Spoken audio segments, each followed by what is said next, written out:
Thank you, Madam Chair and Ranking Member, members of the committee. Aloha and mahalo for the opportunity to support this committee's continued efforts on behalf of critical water resources activities and programs that are important to both our nation and to my home state of Hawaii.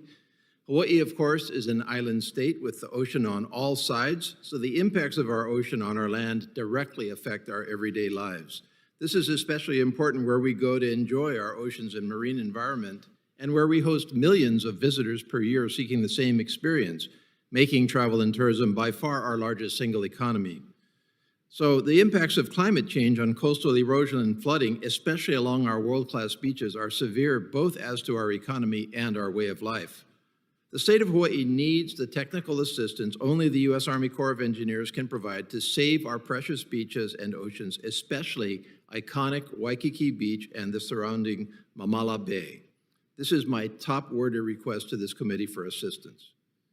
Mamala Bay and Waikiki Beach in Honolulu have played a central role in Hawaii's recreational, cultural, and economic story for centuries. Waikiki Beach and its offshore waters form the hub of our visitor industry, our largest overall economic driver, with direct contributions of around 25% of our total GDP.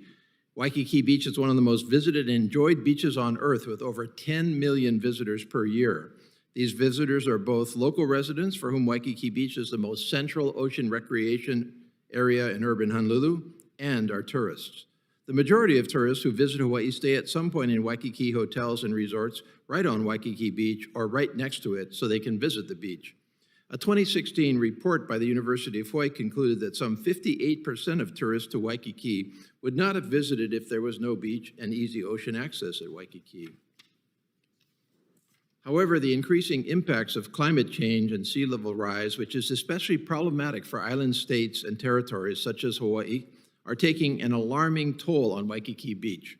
Especially over the past decade, there have been an alarming increase in shoreline erosion with associated impacts on the immediate ocean habitat, ecosystems, and recreational opportunities. These have been exacerbated by completely inadequate shoreline stabilization efforts for decades, and in some places over a century old. The threat of further accelerating erosion up to the total loss of the beach is very real. The consequences would be widespread. In the visitor industry alone, the University of Hawaii 2016 study concluded that complete erosion of Waikiki Beach would result in a loss of some $2.2 billion annually in spending and revenue for Hawaii's economy.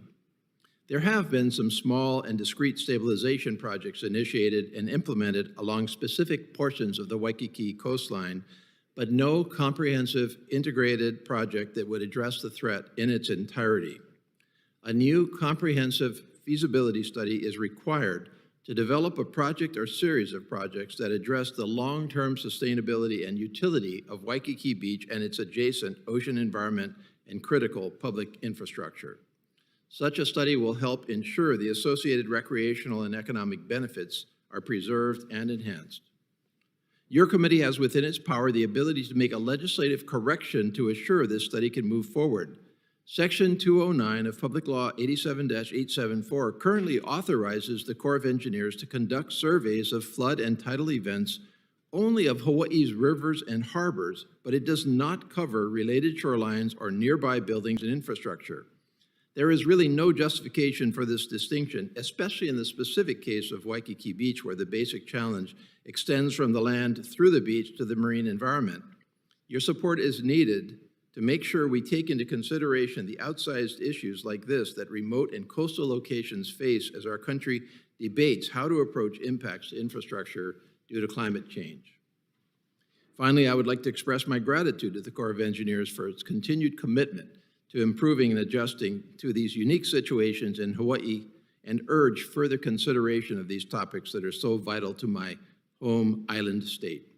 Mahalo again for your time, and I appreciate your consideration of these concerns from Hawaii as you reauthorize the Water Resources Development Act. Thank you for your testimony, Mr. Case, and I understand what climate change is doing to all of the United States. Thank you again. Thank you.